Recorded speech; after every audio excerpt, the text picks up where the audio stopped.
Hello, everyone. Today we're with Larry Lehmann, and how are you, Larry? Good to see you, Neil. Always good to see you. Okay, so let me ask you a question, Larry. Do you remember any teachers in particular from Gorton that you really loved or liked?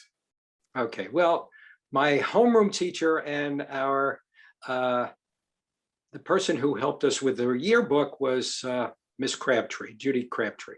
Right. And I just adored her. I mean, she was just my favorite teacher.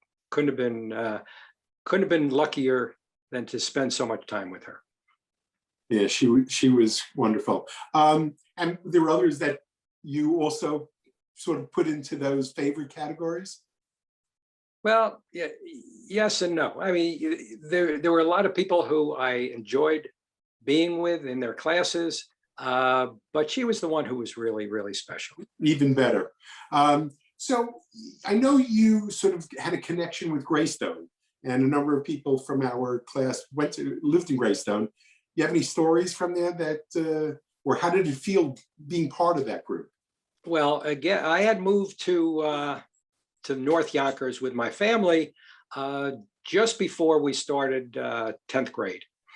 And coming from and knowing absolutely no one, it was very, very nice to be welcomed so nicely to that group, and the entire school, seemed to welcome me nicely. And at no time did I feel like I was entering, the halls of abyss. It was just a really, really nice place and warm place to be after having spent my entire growing up, with a whole bunch of other kids who I still remained friendly with. So I now had two groups of friends that, made me feel nice and warm and enjoyed being with in school or out of school, either way. Oh, that's really wonderful. That's a gift, having two sets as opposed to just one for some. Sure. So after you graduated high school and went to college, you wanted to be a guidance counselor. Well, I went to school in Plattsburgh, New York. So SUNY Plattsburgh, New York school. What was interesting was that I think it was Miss Wallace who was our guidance counselor. Yes.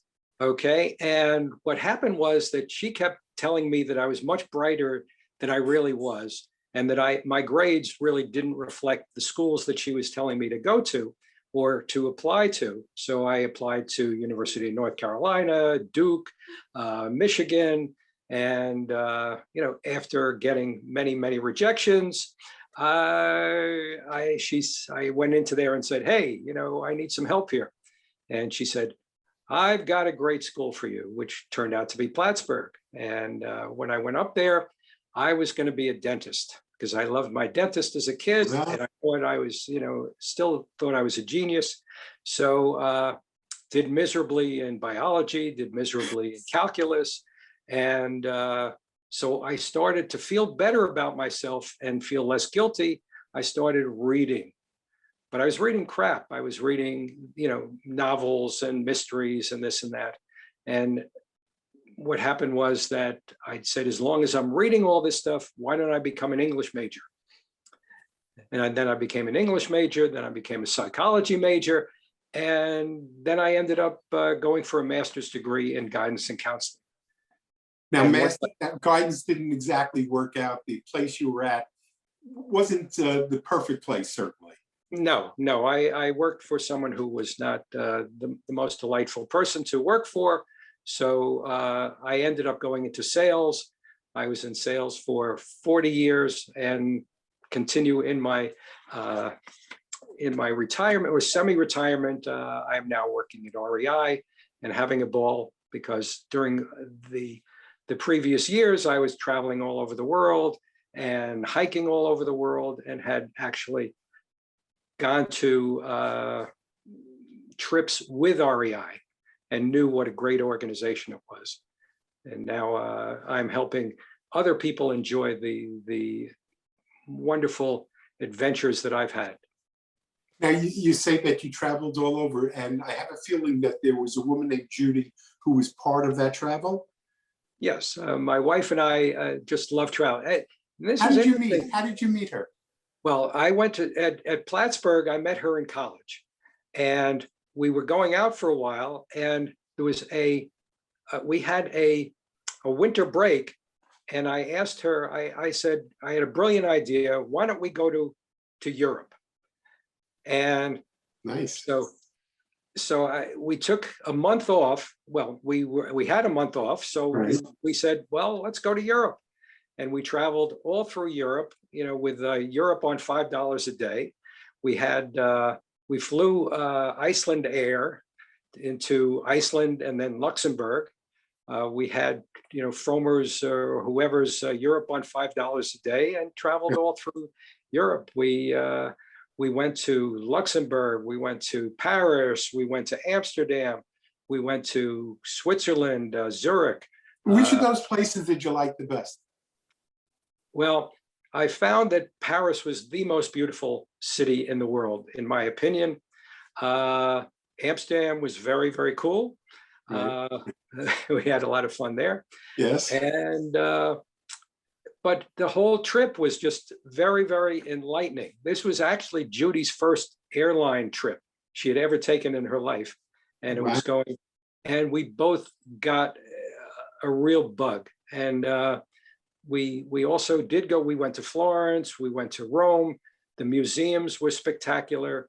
It was so rewarding educationally and growing up also, because just trying to figure out how to get around and see everything we could see. Yeah, that's a beautiful way to learn more about yourself and others. Sure. I know that now you are still active, and you're certainly waiting for the pandemic to sort of end so that you can do more traveling, especially seeing both of your kids and being a granddad now, having more time there. Where are your kids now? Well, my kids have very, very nicely gone to places where we enjoy all the time. So my son, daughter-in-law, and my grandson, are in Asheville area of North Carolina. And so we love to go hiking there. The eating is wonderful. The real treasure of Asheville is it is a beer town. And I love beer. And my daughter lives in Glenwood Springs, Colorado, which is right near Aspen and also in near Vail.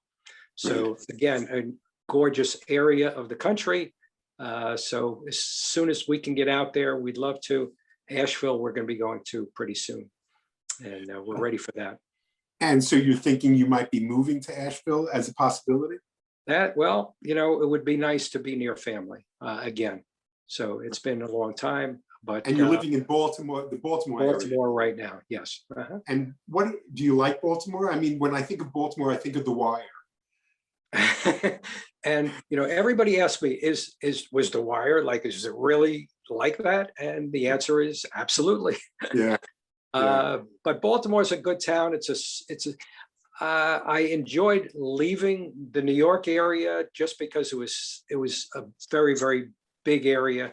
I mean, we go up to New York all the time, and except not recently, but we love New York still, and go there. We used to go there very often, but Baltimore is just a nice little town, easy to get around to, and still has a lot of the features of being close to New York as well as Washington, D.C., which we enjoy too. So if you could give advice to your younger self, what might it be? Well, there were times where I felt that I was getting a little bit too full of myself, and it's always important to be humble, and especially not be a jerk to anybody. I love it. That's a perfect way to say it. I'm sorry. Did you want to say? But okay. No. So there's some realizations you make as you grow up, and you certainly want to remember a better portion of yourself. And the last question is, if you could have dinner with a couple of people, who might they be and why? Okay, well, there's two people from high school who I miss terribly. And one of them is Vinny Tapazio, who is a dear, dear friend of mine, who I still remember listening to Tony Bennett albums with him.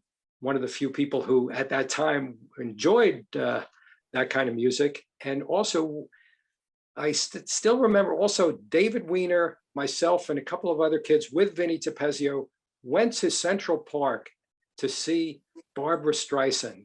Oh my God. At the end of our senior year. And that was like a crazy, crazy night. But also, Judy Crabtree, dear, dear teacher. The one story I'd like to just mention is that if everybody remembers that she had a little Corvair, stick shift. Very few people drove stick shifts. She used to throw the keys to me and tell me if I was going over to Landy's for lunch to bring her back the sandwich, and which was probably very illegal for her to do that. But that's a dear memory of mine with her.